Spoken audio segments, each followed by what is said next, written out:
Avoiding more and most mayhem. Mastering English adjectives and adverbs.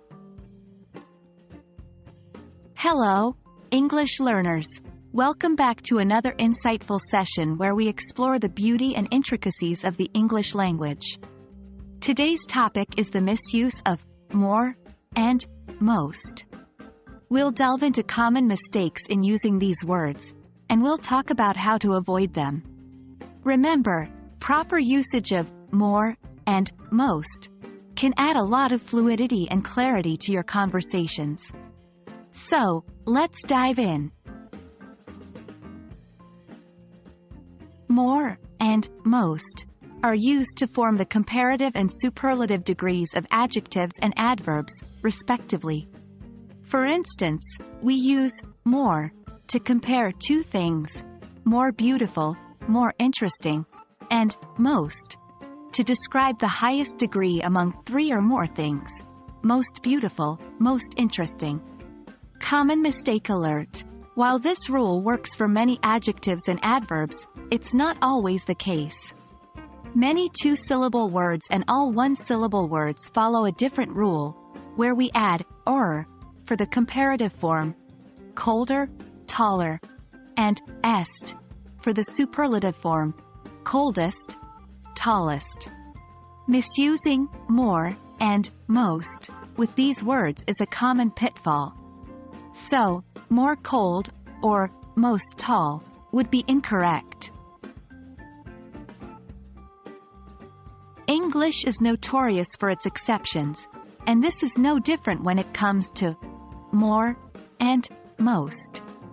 A key rule to remember is that two-syllable words ending in y change the y to I and add or est for their comparative and superlative forms, respectively.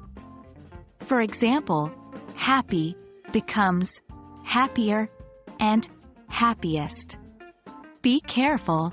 Saying more happy or most happy is not correct in standard English. Another group of exceptions is the two-syllable words that can use both more, most, and est. Words like clever, quiet, and simple fall into this category.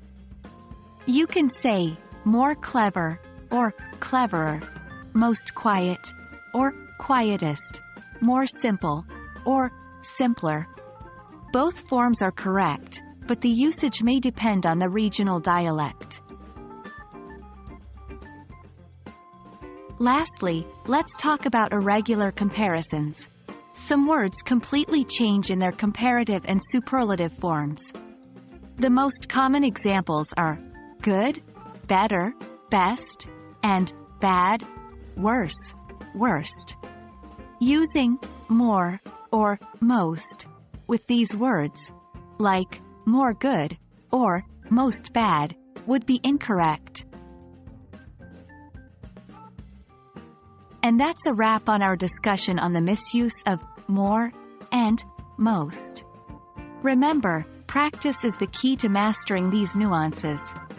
Use these rules when you speak, write, or think in English, and soon enough, they'll become second nature.